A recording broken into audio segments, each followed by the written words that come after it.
প্রথমে আপনাদেরকে আমি চেক করে দেখাবো ফ্যান ক্যাপাসিটার কিভাবে আপনারা চেক করবেন। প্রথমে আপনাদেরকে চেকিং পদ্ধতি দেখাবো, তারপর আপনাদেরকে বলে দেবো এই ফ্যানের ক্যাপাসিটারগুলো ব্যবহার করতে গেলে কতটা পাওয়ার দরকার। কেননা এইখানে দেখতে পাচ্ছেন যে আমি 100 ওয়াটের বাল্ব নিয়েছি, প্লাস এইখানে যে আমি এলইডি বাল্ব নিয়েছি, এই এলইডি বাল্বগুলো ব্যবহার করতে গেলে যে কোনো ওয়ার্ডের হোক, তাতে কোম্পানি এলইডি বাল্ব হোক বা চায়না এলইডি বাল্ব হোক, যে কোনো ওয়ার্ডের আপনারা ব্যবহার করতে পারবেন, ফুল প্রোটেকশন করতে পারবেন এই ধরনের ফ্যানের ক্যাপাসিটার দিয়ে। তাতে নতুন ফ্যানের ক্যাপাসিটার হোক বা পুরানো ফ্যানের ক্যাপাসিটার হোক, আমি আপনাদেরকে বলে দেবো কীভাবে আপনারা পুরানো ফ্যানের ক্যাপাসিটার দিয়ে ফুল প্রোটেকশন করবেন বা নতুন ফ্যানের ক্যাপাসিটার দিয়ে কিভাবে আপনারা ফুল প্রোটেকশন করবেন, বা মার্কেটে কিনতে গেলে কতটা দাম, আমি সেটাও আপনাদেরকে এই ভিডিওটার মাধ্যমে। এখানে দেখতে পাচ্ছেন এখানে যে নতুন ফ্যানের ক্যাপাসিটারটা নিয়েছি, আমি নতুন ফ্যানের ক্যাপাসিটারটা প্রথমে আপনাদেরকে চেক করে দেখিয়ে দেবো। তারপরে এইখানে যে পুরানো ফ্যানের ক্যাপাসিটারটা নিয়েছি, এই ক্যাপাসিটারটা আমি চেক করে দেখিয়ে দেবো আপনাদেরকে। প্লাস আমি আপনাদেরকে কীভাবে কানেকশন করবেন এখানে সেটাও আমি দেখিয়ে দেবো। অবশ্যই ভিডিওটা লাস্ট পর্যন্ত দেখবেন। এইখানে ফ্যানের ক্যাপাসিটারগুলো যখন আপনারা চেক করবেন, এখানে দেখুন এইখানে যে আমার কাছে বোর্ডটা আছে, এই বোর্ডটা পুরোপুরি সিরিজ ভায়া হয়ে আসছে, তার মানে সিরিজ ল্যাম্প টেস্টার। আপনারা যদি সিরিজ ল্যাম্প টেস্টার তৈরি করে রাখেন বাসা বাড়িতে তাহলে ঠিক আছে, আর যদি না তৈরি করেন তাহলে অবশ্যই একটা সিরিজ ল্যাম্প টেস্টার তৈরি করে নেবেন। কেন এই ধরনের যে কাজগুলো বা যে কোনো সার্কিটে কাজ করতে গেলে সরাসরি ডাইরেক্ট 220 ভোল্ট সাপ্লাইয়ের সাথে না সংযুক্ত করে এইখানে এই ধরনের সিরিজ ল্যাম্প টেস্টার একটা যদি তৈরি করে রাখেন, সরাসরি সিরিজ ল্যাম্প টেস্টারের সাথে যদি আপনারা টেস্ট করেন বা কাজগুলো করেন তাহলে অনেকটা প্রোটেকশন পাবেন। তার জন্য আপনাদেরকে বলবো অবশ্যই একটা সিরিজ ল্যাম্প টেস্টার তৈরি করে রাখবেন। যদি তৈরি করতে পারেন তাহলে ভালো, আর যদি না তৈরি করতে পারেন এই বিষয় নিয়ে আমার ভিডিও আপলোড করা আছে আমার চ্যানেলে, অবশ্যই ভিডিওটা যেয়ে দেখে আসবেন। সরাসরি আমি এইখানে দুটো তারকে আমি সংযুক্ত করে দেবো এখানে লাইনের সাথে। এই তারগুলো কোনো রকম নিউট্রাল ফেজ নেই, যে কোনো তার বা যেদিকে খুশি আপনারা কানেকশান করতে পারেন। এইখানে প্রথমে আমি এইখানে দুটো তারের সাথে আমি সংযুক্ত করে দেবো। এইখানে সংযুক্ত করলাম, সংযুক্ত করার পর আমি দুটো তারকে এইভাবে টাচ করব। এখানে দেখতে পাচ্ছেন কোনো রকমভাবে ফায়ারিং হচ্ছে না। এইখানে যে আরেক পিস যে ক্যাপাসিটার আমি নিয়েছিলাম, এই ক্যাপাসিটারটাকে আমি দুটো তারকে সরাসরি এখানে লাইনের সাথে সংযুক্ত করব। সংযুক্ত করার পর এখানে ফায়ারিং করে দেখে নেব। এখানে ঠিকঠাকভাবে টাচ করতে হবে, বা টাচ করার পর সঙ্গে সঙ্গেই এখানে ফায়ারিংটা করতে হবে। এখানে দেখতে পাচ্ছেন ফায়ারিংগুলো আমি আরেকবার দেখিয়ে দিচ্ছি আপনাদেরকে। এইখানে দুটো তারকে সংযুক্ত করে নেওয়ার পর এইভাবে ফায়ারিং হচ্ছে, দেখতে পেলেন এইখানে আওয়াজ হলো, তার মানে এই ফ্যানের ক্যাপাসিটারটা পুরোপুরিভাবে ঠিক আছে। এইখানে এবার যে আমি দুটো ক্যাপাসিটার নিয়েছি আপনাদেরকে দেখাতে চাই। এইখানে দুটো ক্যাপাসিটার নিয়ে আমি এই তারের মধ্যে কানেকশন করে আপনাদেরকে দেখাবো, বা বাসা বাড়িতে যে ধরনের হোল্ডার লাগানো আছে বা ফ্লেক্সিবল তার লাগানো আছে বা যে কোনো তার লাগানো থাকুক, যেভাবেই হোক কানেকশন যদি করা থাকে সেই কানেকশানও আপনারা এই ক্যাপাসিটারগুলো অনায়াসে কানেকশন করতে পারবে। একদম সহজ সরল সিস্টেমে দেখিয়ে দেবো, যে কেউ এই কাজটা করতে পারবেন, কোনো ভাইদের বা কোনো বন্ধুদের কোনো রকম সমস্যা হবে না। এবার আপনাদেরকে কানেকশানটা করে দেখিয়ে দেবো। এইখানে প্রথমে আমি এইখানে যে হোল্ডারটা নিয়েছি, এই হোল্ডারটাকে সরাসরি আমি এইখানে বাল্ব সংযুক্ত করে জ্বালিয়ে প্রথমে দেখাবো, তারপর আপনাদেরকে দেখাবো ফ্যান ক্যাপাসিটার দিয়ে কিভাবে আপনারা কানেকশান করবেন। এইটা বাইরে করার কারণ হচ্ছে এখানে হোল্ডারের সাথেও আমি সংযুক্ত করে কানেকশানটা করে দেখিয়ে দিতে পারতাম। এইটা করার কারণ হচ্ছে যাতে করে আপনাদের এই কাজটা করতে কোনো রকম অসুবিধে না হয়, বা যে কোনো ভাই বা যে কোনো বন্ধু এই কাজগুলো যাতে নিজেরা নিজেদের বাসা বাড়িতেই করতে পারে। এখানে দুটো তারকে আমি সরাসরি সংযুক্ত করে দিলাম। সংযুক্ত করে দেওয়ার পর এখানে আমি একটা বাল্বকে জ্বালাবো। বাল্বকে জ্বালিয়ে দেখে নেবো এখানে লাইনটা ঠিক আছে নাকি। আমি সরাসরি লাইনের সাথে সংযুক্ত করছি, তো এখানে দেখতে পাচ্ছেন এখানে বাল্বটা জ্বলছে। এবার ফ্যান ক্যাপাসিটারটা এইভাবেই লাইন সংযুক্ত করা থাকে, লাইনের সাথে এইভাবে তারগুলো কানেকশান থাকে। যে কোনো বাল্ব 100 ওয়াটের হোক বা 9 ওয়াটের হোক, যে কোনো বাল্ব আপনারা এইভাবে ব্যবহার করেন বাসা বাড়িতে। এবার কানেকশানটা কীভাবে করবেন, এইখানে দেখুন। এইখানে আমি জয়েন্টটা করার কারণ হচ্ছে আপনাদেরকে দেখানোর জন্য বা বোঝাবার জন্য, কেননা এই ক্যাপাসিটারটা হোল্ডারের সাথেও কানেকশান করা যেতে পারে।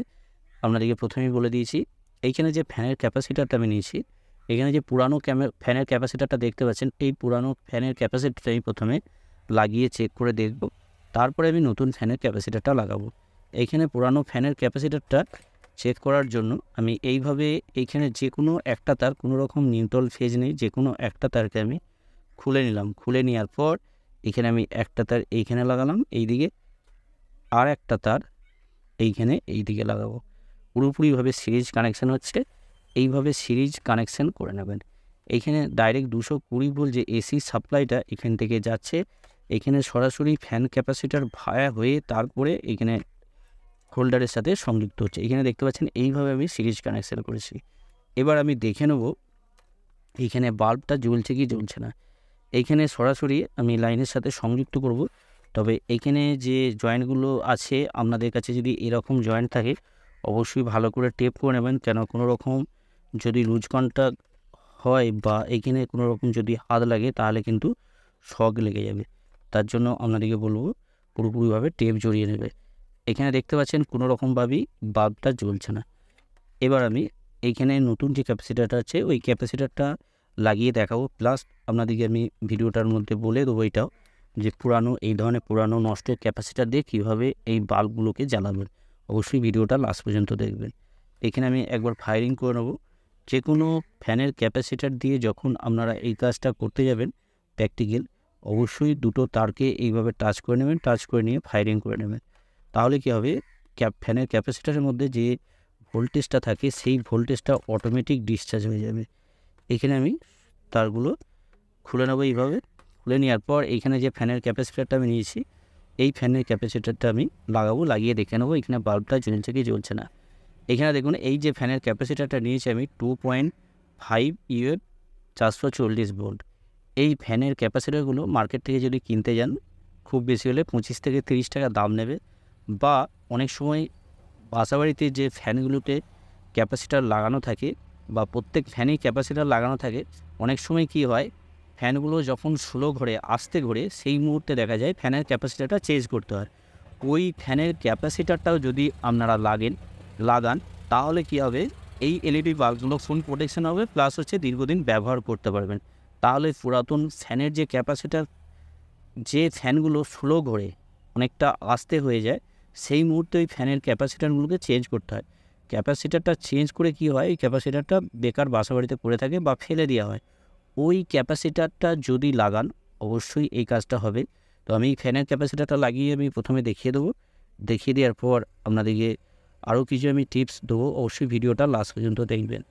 এখানে দেখুন, এখানে আমি যেভাবে ওই ফ্যানের ক্যাপাসিটারটা কানেকশান করেছিলাম সেম ওইভাবেই আমি কানেকশানটা করব। তো এইখানে জড়িয়েও নিতেও পারেন বা সোল্ডারিং করে নিতেও পারেন, এতে করে কোনো রকম সমস্যা হবে না। এখানে আমি তারটাকে ভালো করে জড়িয়ে নেবো যাতে করে কোনো রকম লুজ কন্টাক্ট না হয়। এইখানটা আমি একটু ধরে থাকছি, কেননা এইখানটা আমি সোল্ডারিং করিনি, তারটা একটু ছোট আছে, খুলে যেতে পারে। তো এইখানে অবশ্যই আপনারা এই কাজটা যখন করবেন ভালো করে টেপ দিয়ে জড়িয়ে নেবেন, কভার করে নেবেন, যাতে করে কোনো রকম কোনো জায়গায় টাচ না হয়। কেন টাচ হলেই শক লাগার সম্ভাবনা বেশি, বা শক লাগবে এটা আপনাদেরকে ভেবে নিতে হবে। তার জন্য আপনাদেরকে বলবো এইখানে যে খালি জায়গাগুলো আছে অবশ্যই টেপ দিয়ে ভালো করে জড়িয়ে নেবেন। আমি এবার লাগিয়ে দেখাচ্ছি আপনাদেরকে। এইখানে দেখতে পাচ্ছেন এটাও কোনো রকমভাবে জ্বলছে না। এইখানে যে 100 ওয়াট বাল্বটা জ্বলছে একদম হালকা জ্বলছে। তো এইখানে আমার সিরিজ কানেকশান আছে, আমি একবার সরাসরি ডাইরেক্ট লাইনের সাথে সংযুক্ত করব, সংযুক্ত করে দেখে নেব 100 ওয়াটের বাল্বটা জ্বলছে কি জ্বলছে না। এখানে সরাসরি আমি ডাইরেক্ট 220 ভোল্ট এসি সাপ্লাইয়ের সাথে সংযুক্ত করেছি, এখানে কোনো রকমভাবে সিরিজ কানেকশান আমি করিনি। তো সরাসরি আমি এইখানে ডাইরেক্ট 220 ভোল্ট এসি সাপ্লাইয়ের সাথে আমি সংযুক্ত করছি, সংযুক্ত করে দেখে নেব। তো এখানে সরাসরি ডাইরেক্ট 220 ভোল্ট এসি সাপ্লাইয়ের সাথে আমি সংযুক্ত করেছি। এবার আমি দেখে নেব, তো কানেকশানটা একবার দেখে নিচ্ছি। তো এখানে দেখতে পাচ্ছেন পুরোপুরিভাবে সিরিজ কানেকশান করেছি। এবার আমি সরাসরি এটা কিন্তু ডাইরেক্ট কোনো রকম সিরিজ কানেকশান নয়, ডাইরেক্ট কানেকশানের সাথে আমি সংযুক্ত করছি। এখানে দেখে নেব, এখানে দেখতে পাচ্ছেন এখানে যে 100 ওয়াটের বাল্বটা 100 ওয়াটের বাল্বটা হালকা জ্বলছে, এখানে দেখতে পাচ্ছেন। তো এইভাবে কিন্তু ফ্যানের ক্যাপাসিটার দিয়ে সিরিজ কানেকশান করে যদি 100 ওয়াটের বাল্ব চালানো হয় এরকম হালকাই জ্বলবে, বেশি জ্বলবে না। এইটা আপনাদেরকে বুঝিয়ে দিলাম, কোনো রকমভাবে জোর লাইট হবে না। এইখানে আমি এবার এলইডি বাল্বটাকে আমি কানেকশান করব। এখানে এলইডি বাল্বটাকে লাগাবো 9 ওয়াটের। এলইডি বাল্বটাকে এবার জ্বালিয়ে দেখিয়ে দেবো। এই এলইডি বাল্বটা এবার জ্বলে নাকি আমি দেখে নেবো। এখানে দেখুন, এখানে সরাসরি আমি ডাইরেক্ট 220 ভোল্ট এসি সাপ্লাইয়ের সাথে সংযুক্ত করব। এখানে সরাসরি কোনো রকম সিরিজ কানেকশান নেই, এইখানে দেখে নেব কতটা লাইট হচ্ছে। এখানে দেখতে পাচ্ছেন এলইডি বাল্বটা পুরোপুরিভাবে যতটা জ্বলে ততটাই জ্বলছে। এখানে কিন্তু এইখানে ফ্যান ক্যাপাসিটার ভায়া হয়ে জ্বলছে। কোনো রকম আমি সিরিজে দেখে নেবো জ্বলছে নাকি একবার। এখানে এবার সিরিজ কানেকশান করলাম। সিরিজ কানেকশান করার পর আমি এখানে দেখে নেবো। এখানে দেখতে পাচ্ছেন এলইডি বাল্বটা পুরোপুরিভাবে জ্বলছে, কোনো রকম অসুবিধা নেই।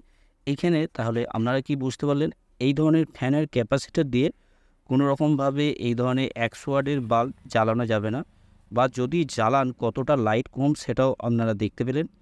এইখানে এবার আপনাদেরকে বলে দিই, আপনাদেরকে পরে নেক্সট ভিডিওতে অবশ্যই আমি বলে দেবো 100 ওয়াটের বাল্ব জ্বালাতে গেলে এই ধরনের যে ফ্যানের ক্যাপাসিটার দিয়ে আপনারা জ্বালাতে পারবেন কি পারবেন না, বা কত মানের ক্যাপাসিটার দিয়ে এই ধরনের 100 ওয়াট বাল্ব জ্বালাবেন, অবশ্যই আমি এর পরের ভিডিওতে আপনাদেরকে দেখিয়ে দেবো। তাহলে এই ভিডিওটার মাধ্যমে আপনারা বুঝতে পারলেন এই এলইডি বাল্বগুলো এই ধরনের পুরানো ফ্যানের ক্যাপাসিটার দিয়ে অবশ্যই আপনারা ফুল প্রোটেকশন করতে পারবেন, প্লাস 5 থেকে 6 বছর অবশ্যই ব্যবহার করতে পারবেন। কেননা অনেক সময় কি হয়, বাজার থেকে যখন এলইডি বাল্বগুলোকে কিনে নিয়ে আসা হয়, বিশেষ করে চায়না যে এলইডি বাল্বগুলো, ওই চায়না এলইডি বাল্বগুলো কিছুদিন ব্যবহার করা হয়, ব্যবহার করার পর নষ্ট হয়ে যায়। সেক্ষেত্রে আপনারা এই ধরনের ফ্যানের ক্যাপাসিটার দিয়ে যদি এলইডি বাল্বগুলোকে ব্যবহার করেন, মিনিমাম 5 থেকে 6 বছর অনায়াসে ব্যবহার করতে পারবেন। প্লাস এই ধরনের যে গ্যারান্টিযুক্ত এলইডি বাল্বগুলো রিপেয়ারিং করার পর অনেক সময় বেশি দিন ব্যবহার করতে পারা যায় না, তাড়াতাড়ি নষ্ট হয়ে যায়। সেক্ষেত্রেও আপনারা এই এলইডি বাল্বগুলোকেও, গ্যারান্টিযুক্ত এলইডি বাল্বগুলোকেও আপনারা দীর্ঘদিন ব্যবহার করতে পারবেন, তাতে যে কোনো ওয়ার্ডের হোক বা যে কোনো কোম্পানির হোক। ভিডিওটা যদি ভালো লাগে অবশ্যই এটা লাইক করে দেবেন, লাইক করতে ভুলবেন না। আর এই ধরনের ভিডিও পাওয়ার জন্য অবশ্যই চ্যানেলটাকে সাবস্ক্রাইব করে অল নোটিফিকেশন অন করে রাখবেন, কেননা আমি যখনই ভিডিও আপলোড করব সাথে সাথে আপনারা দেখতে পারবেন। ওকে, আপনারা সকলেই ভালো থাকবেন, সুস্থ থাকবেন, নিজের খেয়াল রাখবেন। থ্যাংক ইউ, ধন্যবাদ।